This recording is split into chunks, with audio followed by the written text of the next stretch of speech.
Pouch நான் கேட்டேன் sir. ஒரு பவுச்சுக்கு உடைஞ்சு போன பவுச்சை தான் நான் இத்தனை நாளா எடுத்துட்டு போயிருந்தேன். ஒரு பவுச் எங்க இருக்கு தெரியுமா?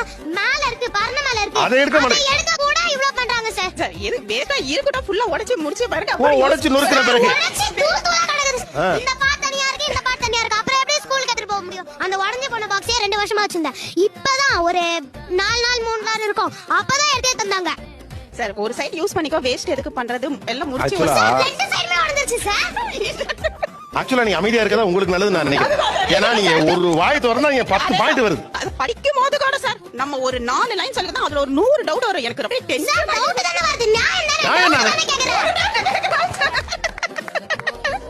டவுட் வரதுங்க அறிவே. 100 டவுட் கிளாஸ்ல அந்த மேமோ கேட்க விட மாட்டாங்க. ரேஸ் ஆன்ஸ் பண்ணா wire racing runs keep and சவுண்ட்ன்றாங்க. எனக்கு வருது பாருங்க கோவம். எனக்கே வருது. அந்த மிஸ் கேட்க விட மாட்டாங்க. யாரை கேக்குறது?